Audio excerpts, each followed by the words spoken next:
the next question. What is the role of neuroimaging in pediatric optic neuritis?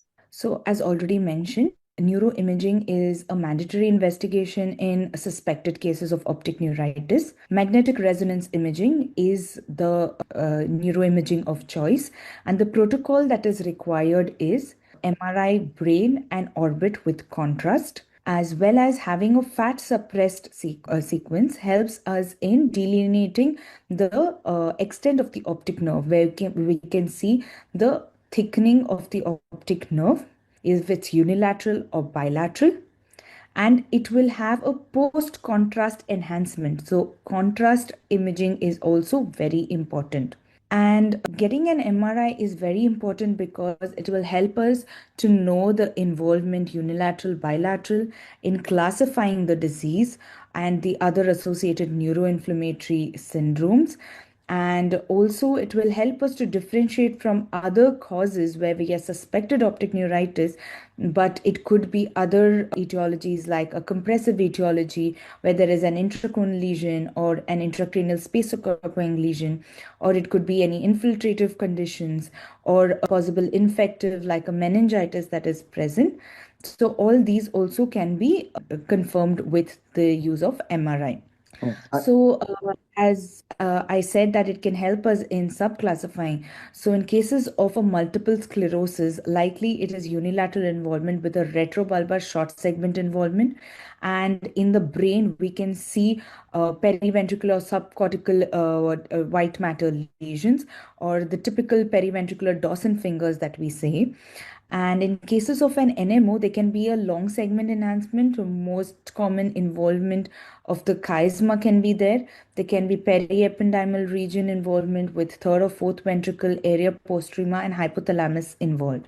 Whereas in cases of a myelin oligodendrocyte, it is most likely a long segment enhancement. There can be perineural sheath involvement, and it is more of a anterior part of the optic nerve that is involved. So all these can help us in subclassifying the condition and accordingly request for a CSF analysis or a serology testing, or even maybe getting an MRI spine screening if it is required whenever we are seeing such atypical findings on the MRI, brain and orbit. Also, the children may not able to accurately describe these symptoms, making an object imaging tools like MRI essential for accurate diagnosis.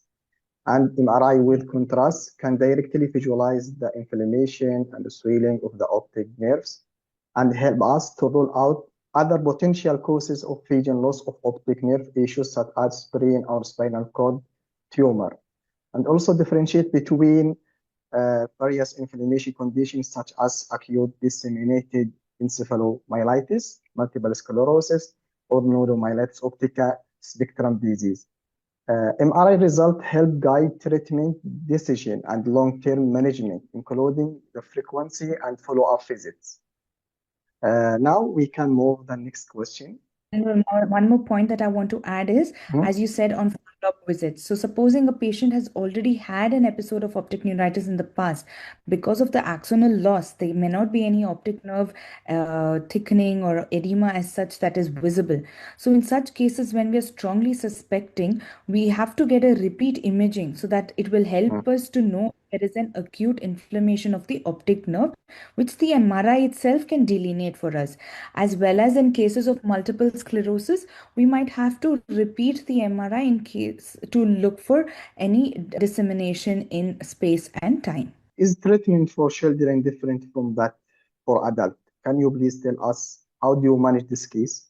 So, in cases of a pediatric optic neuritis, so we are extrapolating the data from the adult optic neuritis treatment trial because there are very few prospective studies and there are very few randomized control studies that is going to give us a management guideline as such. So that's why there is a need for more prospective studies on pediatric optic neuritis management. So how we generally manage is, in cases of acute phase, we have to give intravenous methylprednisolone of around 30 mg per kg body weight for 5 days, followed by an oral tapering steroids according to the body weight. Now, in cases of an myelin oligodendrocyte optic neuritis, there is a good visual recovery. However, there are higher chances of recurrences. So, we have to keep the child on steroids for a longer term, and we have to slowly taper these steroids. If at all in the acute phase there is a poor recovery and it is not responding well to intravenous methylprednisolone, then intravenous immunoglobulins or plasmapheresis also works well in such cases. In cases NMO type of optic neuritis, it has more severe vision loss and more severe demyelination that is involved. So in such cases, we have to switch over earlier to an immunosuppressant, and if there is poor visual recovery, plasmapheresis works well in these patients. For in cases of multiple sclerosis, we can give intravenous methylprednisolone. As literature says, it can be 3 to 5 days depending on how the visual improvement happens.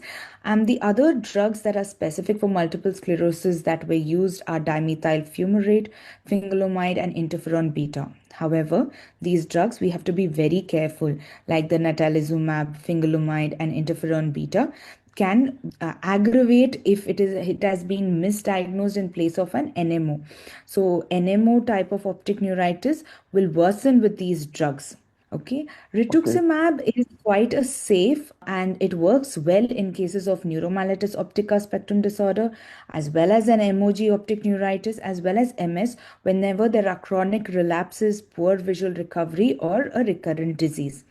The other immunosuppressants that are used in pediatric optic neuritis are mycophenolate, azathioprine, and newer drugs like tocilizumab have also been initiated and have shown effective results. Now, but as already mentioned, due to minimal randomized controlled trials, we do not exactly have definite guidelines, but these are the few of the drugs that we can administer.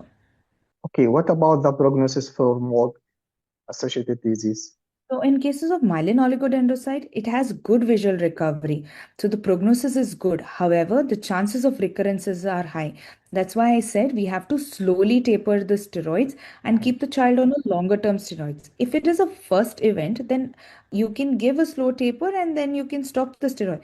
But if at all there is a recurrence that has happened, then we might have to switch to an immunosuppressant for a longer period of time. What else can it could be? So, as you've already mentioned here, some of the other differential diagnoses is Leber's hereditary optic neuritis, neuropathy, which shows a pseudopapilledema in cases of an early stage, and it is usually seen in males in the late first to second decade of life. So, in these patients, whenever we get an MRI, there is no post contrast enhancement. However, there can be mild disc edema. The disc will look small, a crowded disc, and they can be like splinter hemorrhages, like seen. Whereas in cases of an infiltrative diseases like in leukemia, that's why MRI plays a very important role. And in cases of neuroretinitis, where there can be in OCT, we can see a subfoveal fluid. And in cases of fulminant IIH, where there will be no post-contrast enhancement in the on MRI imaging.